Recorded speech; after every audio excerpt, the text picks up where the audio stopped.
Les amis, ce que je vous propose, c'est qu'on quitte un petit peu l'animation japonaise et qu'on se retourne un petit peu vers notre bien-aimé septième art, et plus précisément vers d'autres petites créatures presque aussi mignonnes que des Pokémon. Je laisse la parole, Mika, parce que c'est toi qui vas nous en parler, je pense. Oui, alors moi, je vous avais préparé un petit sujet. Alors vous le savez, je suis pas un grand cinéphile. Malheureusement, je n'ai pas ce trait de caractère. Je regarde assez peu de cinéma, mais il y a quand même évidemment, comme tout le monde, il y a des œuvres qui m'ont marqué puisque j'ai quand même regardé un petit peu quelques films, et notamment une, comme je vous l'ai introduite en début d'émission, c'est Jurassic Park. Alors, transition de tout trouver, hein, puisque tout à l'heure, enfin, le lundi 4 mai, nous parlerons de George Lucas. Aujourd'hui, nous allons parler de Steven Spielberg, un de ses meilleurs amis, hein, puisqu'on peut le dire. Steven Spielberg et George Lucas se connaissent, ils sont concurrents, mais également des amis, au cinéma et dans la vraie vie.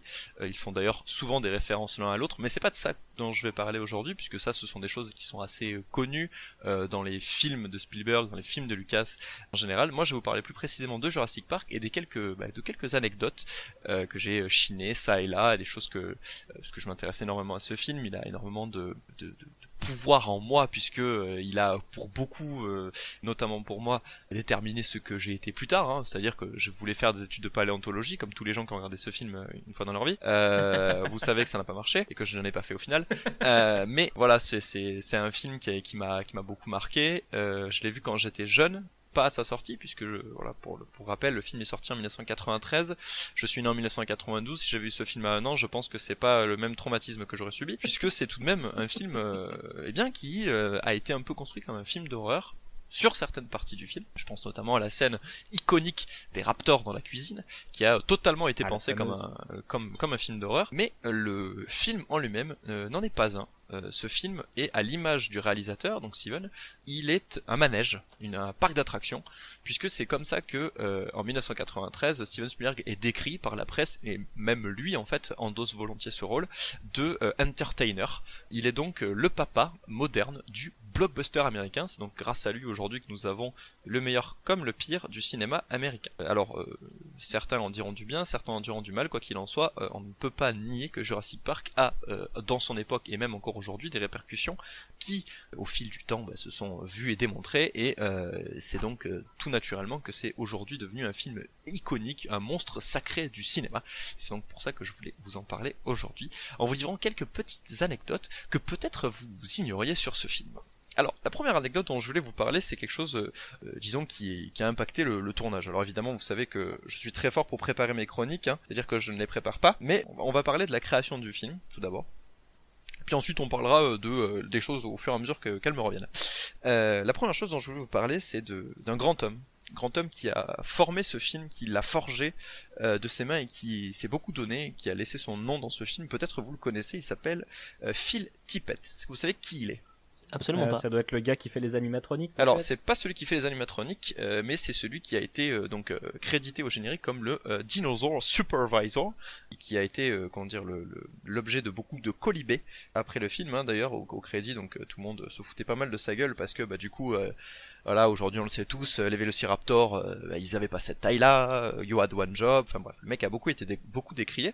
Il faut quand même savoir que Phil Tippett c'est quand même un sacré battant, parce que Phil Tippett c'est celui qui a révolutionné le média de la fiction, puisque ce type-là a complètement perdu son boulot le jour où il a accepté de travailler sur Jurassic Park. Il a même pas perdu son boulot, il a carrément perdu son métier, puisque Phil Tippett est un spécialiste du stop motion. Alors, avant l'arrivée des effets spéciaux numériques, le stop motion consistait tout simplement à de la photographie. Vous filmiez tout simplement, image par image, des personnages en pâte à modeler.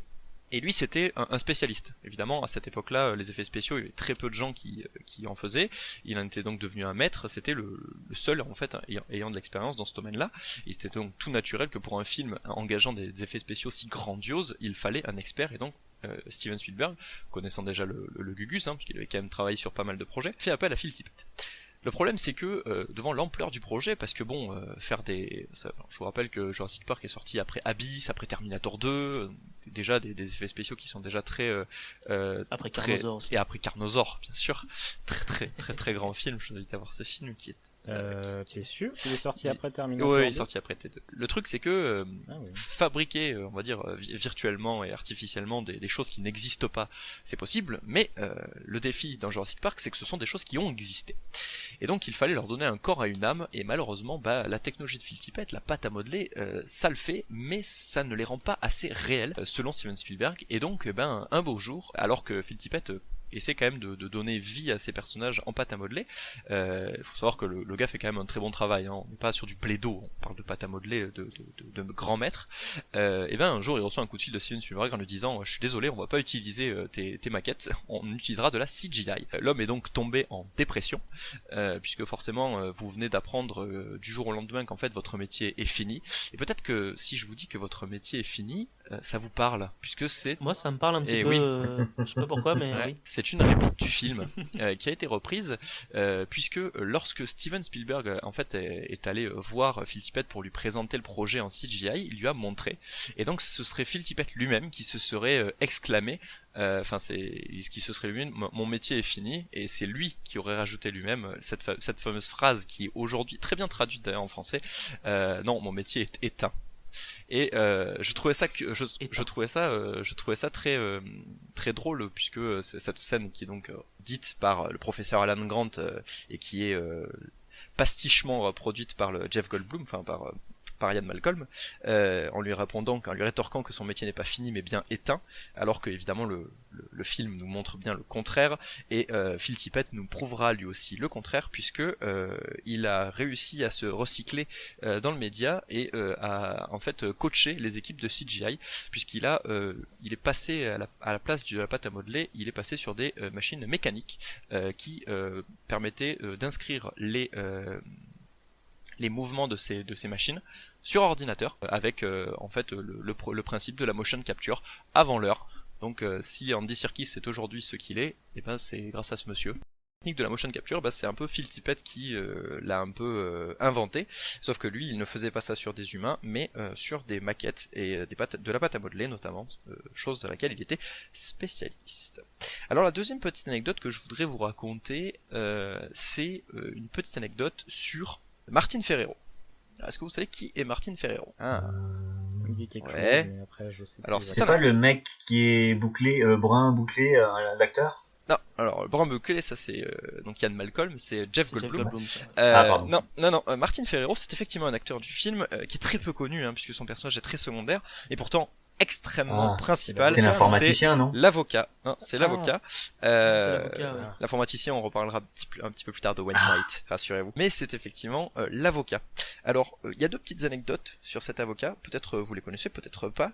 Je crois que il a un rôle comme ça parce qu'il était en train de divorcer, Spielberg. Alors, oui, tout à fait. Donc alors c'est même une troisième anecdote, c'est qu'effectivement Spielberg est en plein divorce et que il a une haine viscérale des avocats, et donc il donne entre guillemets le mauvais rôle à l'avocat, et donc Spielberg aurait appelé Martin Ferrero en lui disant voilà, je te présente le pitch, et en lui disant tu vas mourir.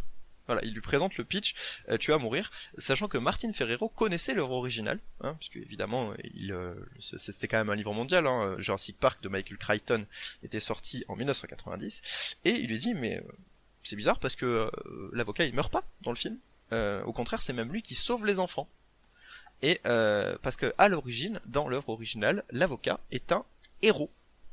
Et oui, peut-être vous l'ignoriez, mais Martin Ferrero aurait dû jouer finalement un héros, mais dans le scénario de David Koepp et de Steven Spielberg, Martin Ferrero ne jouera donc plus qu'un avocat, malheureusement pétochard, avec une des fins les plus iconiques de l'histoire du cinéma, la fameuse mort sur les toilettes, qui a été, avant même le début du tournage, scripté comme ça. Il a même été casté pour ça, Martin Ferrero.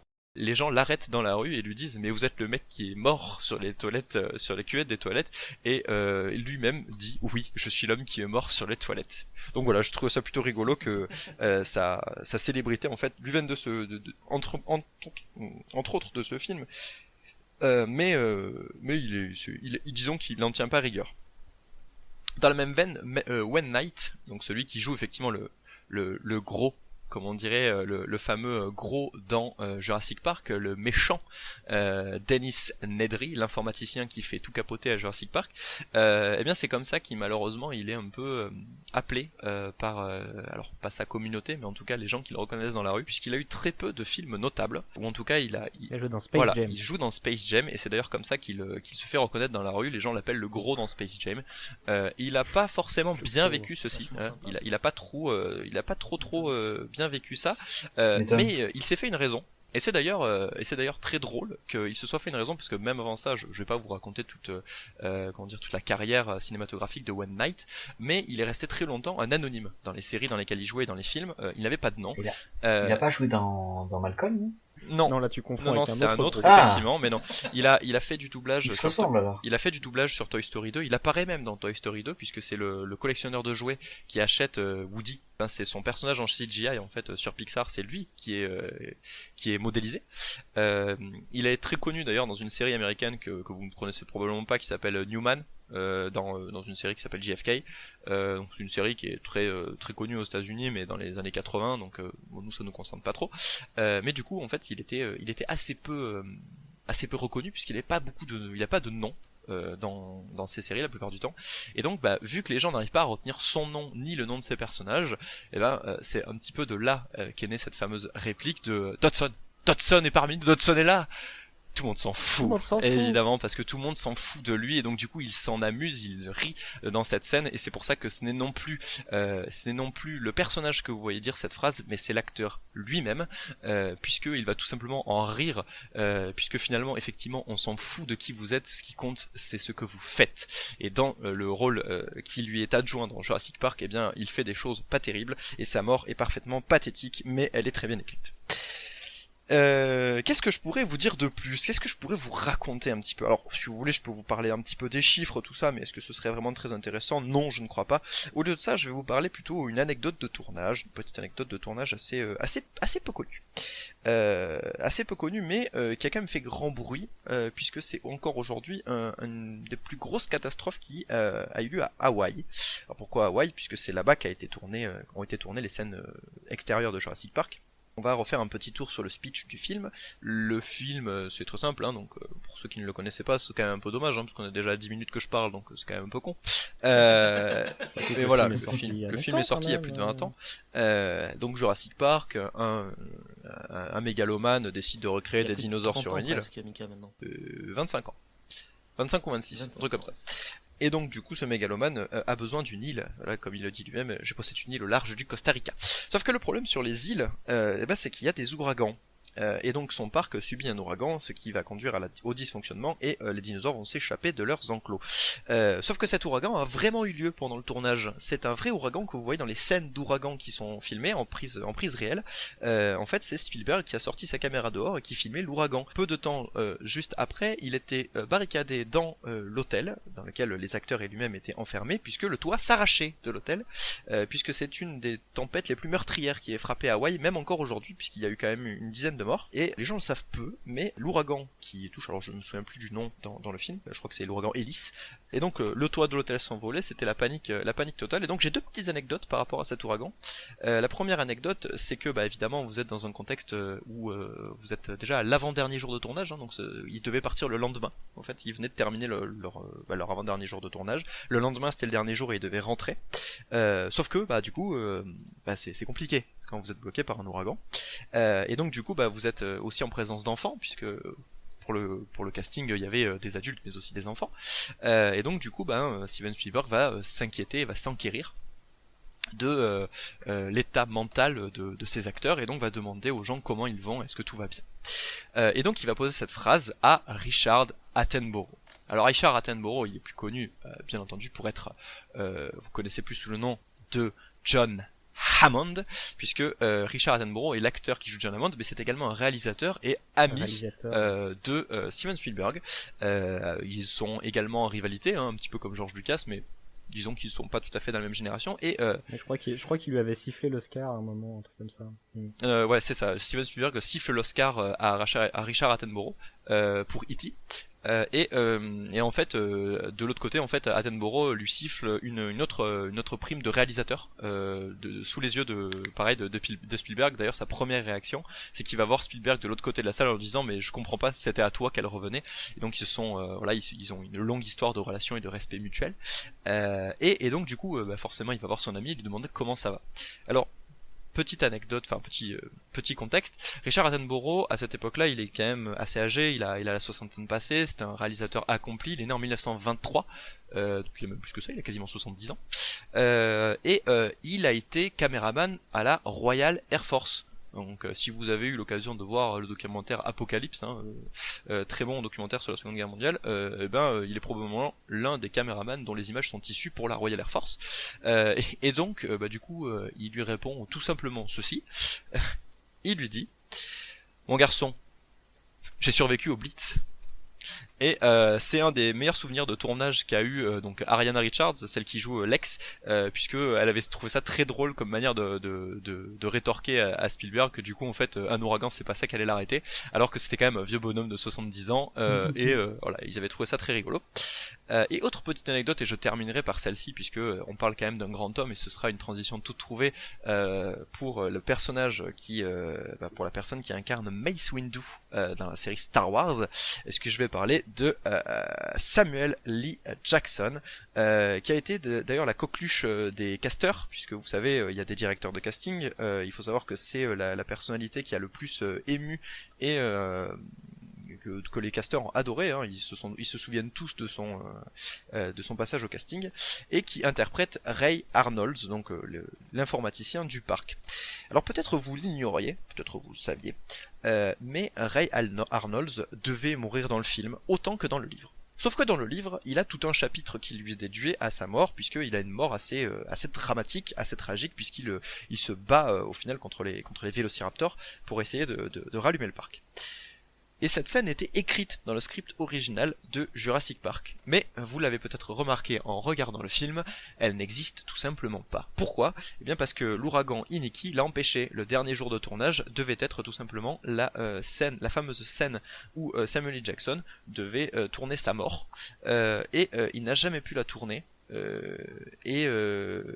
Parce qu'il était tout simplement bloqué, il a été d'ailleurs je crois blessé pendant l'ouragan et il ne pouvait pas la tourner, et surtout il y a eu quand même plus de 2 milliards de dégâts de réparation, que ce soit pour le tournage mais sur l'île en général, et donc impossible de faire le dernier jour de tournage, ils ont dû partir un jour plus tôt, et donc cette scène n'a jamais été tournée. C'est d'ailleurs pour cette raison que, on revient sur la première anecdote, c'est pour cette raison qu'il fallait une mort spectaculaire qui était filmée à l'écran, et c'est pour ça que l'avocat est mort. Voilà, il fallait tout était lié effectivement, donc il a dû se rattraper différemment. Même si au départ il avait prévu de le faire tuer, ils ont changé la scène de mort spectaculaire par celle-ci, tout simplement. Voilà, donc peut-être que vous... Et sachant que du coup c'est assez rigolo finalement que le manque de cette scène ait créé du coup une scène que moi je trouve iconique, c'est la scène genre du bras. Oui. Qui arrive sur elle et qui est totalement inattendue finalement parce que tu l'as pas vu mourir ou être en danger. Exactement. Alors normalement effectivement c'est très horrifique quand même. Exactement. Normalement ça aurait dû être une deuxième scène horrifique après celle, avant du coup celle des Raptors, mais du coup je sais pas si on y a gagné ou perdu. Du coup en fait ils ont trouvé cette parade, mais ils ont pas pu faire autrement, mais du coup ça fait quand même une sorte de suspense parce que moi je me souviens que la musique s'arrête à ce moment-là, oui, ça fait la musique s'arrête et puis vous avez juste petit coup de violon qui part pour annoncer que ça repart, et juste la main qui se pose sur le truc avec Ellie Sattler qui du coup regarde le bras et en fait l'arrache en même temps. Avec le recul, ça a quand même 20 ans, donc on voit bien que c'est un faux bras, que c'est un peu du plastoc, voilà. Mais quand vous êtes jeune ou que vous le regardez pour la première fois, l'effet est là et marche plutôt bien. Oui, moi j'aime bien cette scène. Cette scène est iconique. Alors j'en ai d'autres des anecdotes, mais peut-être pour plus tard, parce que sinon, je pense que sachant que j'avais vu une vidéo justement qui parlait de l'aspect un peu féministe de Jurassic Park. On a dû voir la même, je crois. Les couleurs. C'est la vidéo de Monsieur Méa, non ? Oui. La fameuse vidéo du Monsieur Méa. Que tout le monde a vu en fait ici. Oui. Mais parce qu'en même temps, c'est vachement cool. Allez, regardez toute la chaîne de Monsieur Méa d'ailleurs. Ouais, c'est génial. Très bien. C'est génial. Très bonne chaîne, monsieur. Je me suis un peu inspiré de Monsieur Méa, parce qu'il en a parlé pas mal. J'avais également une cassette VHS sur le making of de Jurassic Park. Voilà, c'est tout ce que j'avais à dire, enfin tout. D'accord. Oui et non, mais peut-être j'en aura reparlerai. Mais voilà, donc j'espère que ça vous a plu et que vous avez peut-être appris quelques petites anecdotes croustillantes sur ce film pour lequel j'ai tant d'admiration et de passion. Ben merci à toi, Mika, du coup. Si ce que vous venez d'écouter vous a plu, eh bien n'hésitez pas en premier lieu à le partager parce que le partage c'est quelque chose qui fait du bien à la fois aux gens qui vous entourent mais surtout, je vais pas vous mentir, à nous.